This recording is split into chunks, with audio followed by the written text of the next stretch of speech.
नमस्कार, आप देख रहे हैं ब्रेकिंग बिहार। अभी हमारे साथ है बिहार के युवा नेता अमित सिंह।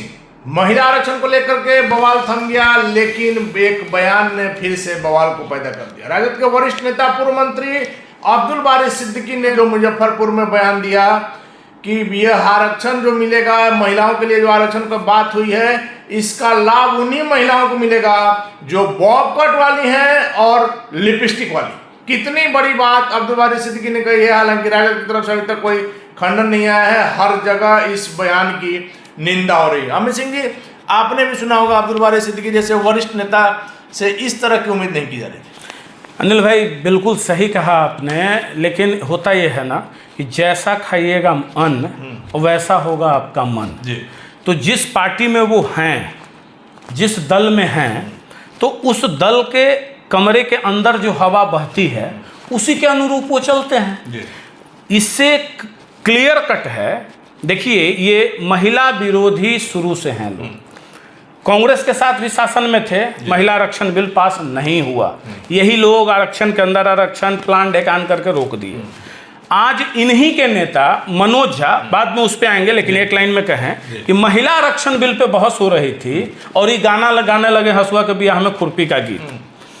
और आज जो इतना विडंबना है, ऐसी विडंबना है कि अब्दुल बारी सिद्दीकी जैसा पढ़े लिखे व्यक्ति कैसे दिमाग भ्रष्ट होता है। मतलब बिहार की बहनें माताओं को कह रहे हैं कि आरक्षण मिल जाएगा तो लिपस्टिक वाली आ जाएगी और बॉबकट वाली आ जाएगी। इसकी जितनी निंदा की जाए वो कम है। और ये महिला विरोधी हैं, इससे इनका चरित्र साफ होता है कि ये महिला विरोधी हैं। ये खुलकर यह नहीं कहना चाह रहे हैं कि भाई आरक्षण मिल जाएगा तो जो बेटियां कल तक चूल्हे चौके तक ही सीमित रहती थी वो आ जाएगी संसद में।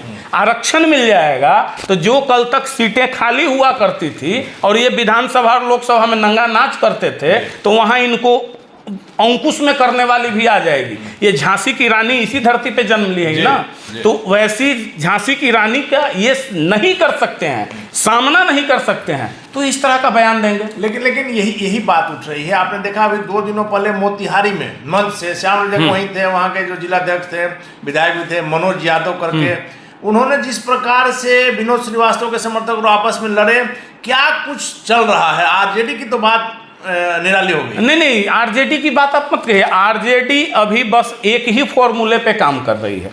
जैसे लालू जी सत्ता में आए थे तो बिहार में जातीय उन्माद को हवा देकर, जातीय संघर्ष को बढ़ावा देकर, वो दौर तो नीतीश कुमार जी के शासनकाल में समाप्त हो गया।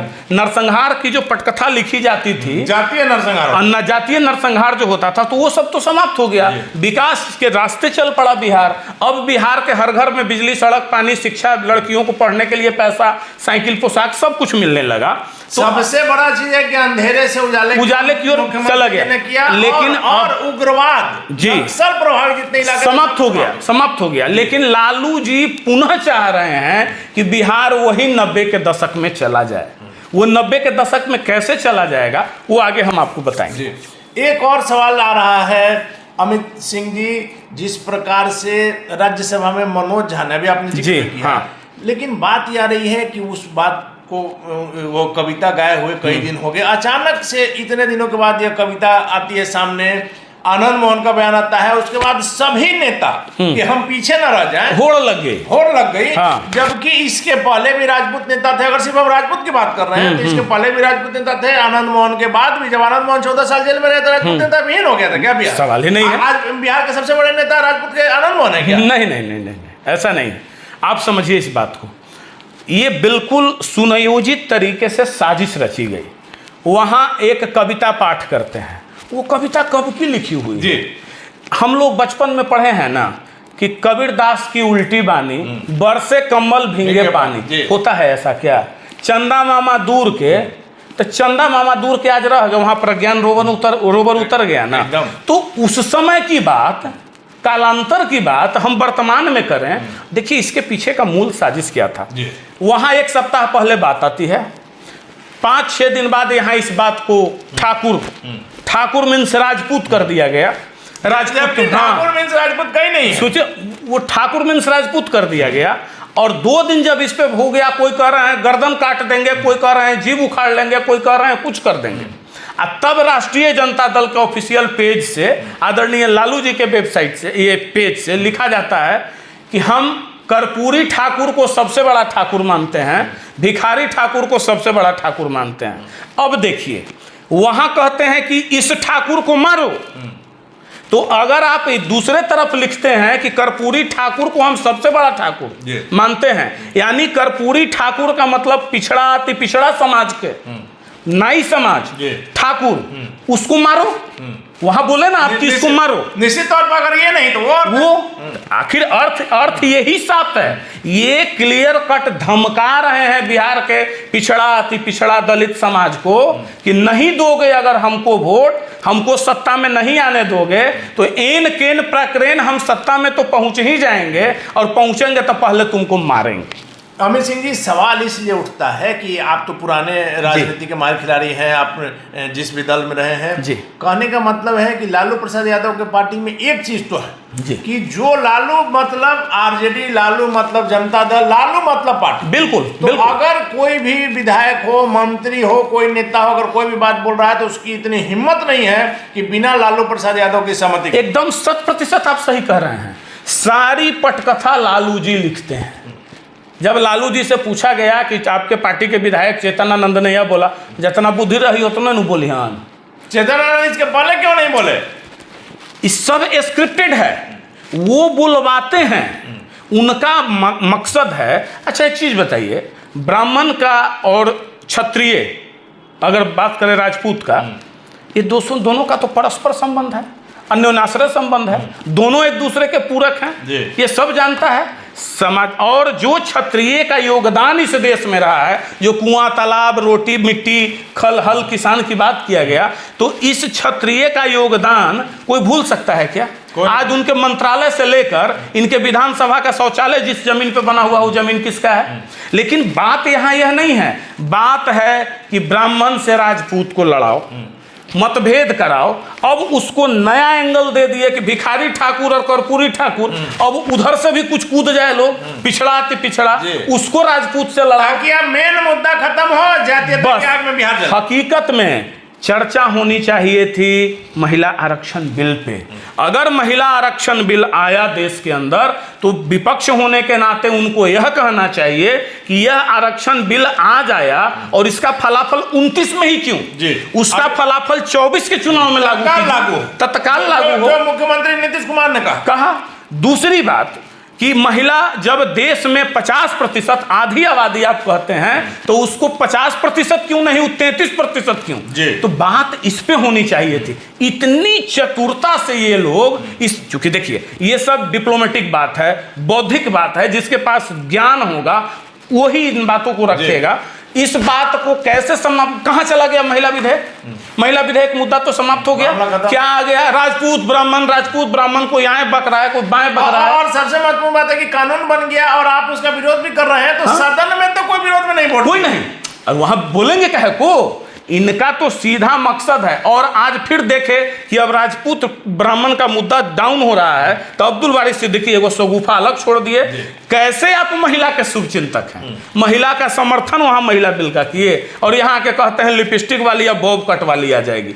तो इनका कुल मिला क्या बॉब कट रखना, लिपस्टिक लगाना गुनाह है? नहीं भाई, तो अब देखिए ये तो निजी टिप्पणी हो जाएगी, उनकी जितनी बौद्धिक क्षमता है ईश्वर करे उन्हीं को मुबारक हो। हम माताओं बहनों के प्रति इस तरह का शब्द उच्चारण नहीं कर सकते। और अमित सिंह, आपने कहा कि ब्राह्मण को राजपूत को जिस प्रकार से किया गया, पुराने नेता लोग किसका दिमाग क्या हो गया समझ जाता। कल आपने देखा टुन्ना जी पांडे, हमने माना कि आनंद मोहन किसी के बहकाव में आके गलती की, स्क्रिप्टिंग था, पहले से स्क्रिप्टेड था इसलिए ऐसा किया। टुन्ना जी पांडे ने जिस प्रकार की भाषा का प्रयोग किया, रुआ नहीं समझत बात, ये हो गया ऐसा ना कि बहती गंगा में हाथ धो लो, हम पीछे नहीं रहे। माने टुन्ना जी पांडे अगर बोल दिए, माननीय आनंद मोहन जी बोल दिए, तो उससे वो अपने समाज के नेता, ये अपने समाज के नेता हो जाएंगे? ऐसे नेता नहीं हैं। अरे भैया आप तो समाज के हैं ही, जिस समाज के नेता हैं उसमें तो माने जाएंगे ही नहीं। बुद्धिमता यह होती कि कि इस परिदृश्य को पहचानिए, दुनिया चांद पे जाने की बात कर रही है और आप यहाँ जातीय उन्माद फिर फैला के इसमें उलझे हुए हैं। आपका इतना छोटा राज्य केरल में 99% शिक्षा दर है, इस बिहार में रोजगार के लिए यहाँ का लोग भटक के महाराष्ट्र 10,000 की नौकरी के लिए प्लान कर रहा है, इसका किसी को चिंता नहीं, बस अपना रोटी सेकना, बस जातीय उन्माद फैलाओ। चूंकि यहाँ ये लोग समझते हैं ना कि बिहार के नस नस में जात जात जात भर दीजिए, कुछ नहीं, लेकिन ये भूल में है। अब युवा गांव में आप चले जाइए, घर खपड़े का है, लेकिन वहाँ की हमारी बहनें भाई स्मार्ट मोबाइल चला रहा है, वो पूरा दुनिया उसके हाथ पे है। अब इस मुगालते में रहने की आवश्यकता नहीं है और आने वाले वक्त में ऐसे लोगों को ऐसा जवाब मिलेगा कि ये कहीं के नहीं रहेंगे। चलिए आखिरी सवाल है अमित सिंह जी, इन दिनों फिर से एक बार मुख्यमंत्री नीतीश कुमार के पलटने की खबरें आ रही है। हालांकि लगातार हम यह बात भी करते हैं कि मुख्यमंत्री नीतीश कुमार से लेकर के जदयू के राष्ट्रीय अध्यक्ष ललन सिंह से लेकर के तमाम नेताओं ने खंडन किया है कि ऐसी बात संभव नहीं। ललन सिंह ने तो यहाँ तक कह दिया कि बीजेपी थूकने लायक भी नहीं। वैसे में आगे आप क्या देख रहे हैं? देखिए, हम बड़ी स्पष्ट बोलते हैं और बहुत स्पष्ट देख रहे हैं। जिस तरह का परिस्थिति राष्ट्रीय जनता दल के लोगों के द्वारा उत्पन्न किया जा रहा है, तो मुख्यमंत्री जी में एक खूबी है, बहुत टॉलरेट नहीं करते हैं जी। अब बीजेपी में जाएंगे नहीं जाएंगे ये तो बहुत दूर की बात है, या होना नहीं होना वो तो माननीय मुख्यमंत्री जी का, लेकिन राजद को बर्दाश्त नहीं करेंगे। और ऐसा ना हो कि चुनाव मत हो जाए प्रदेश में, जो कि मुख्यमंत्री जी ने भी जाहिर किया है, चुनाव मत हो जाए प्रदेश में और ढाक के 3 पात हो जाएंगे, ढाक के 3 पात हो जाएंगे अगर नियंत्रण में नहीं रहे राजद, लालू जी एंड कंपनी नहीं रहे तो चले जाएंगे।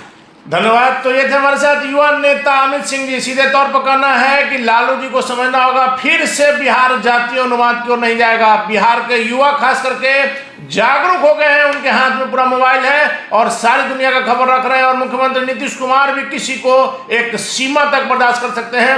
वैसे में अगर बात आगे बढ़ी तो बिहार में मध्यावधि चुनाव भी हो सकते हैं। अमित सिंह के दावे में कह सकते हैं, फिलहाल बने रहे ब्रेकिंग बिहार।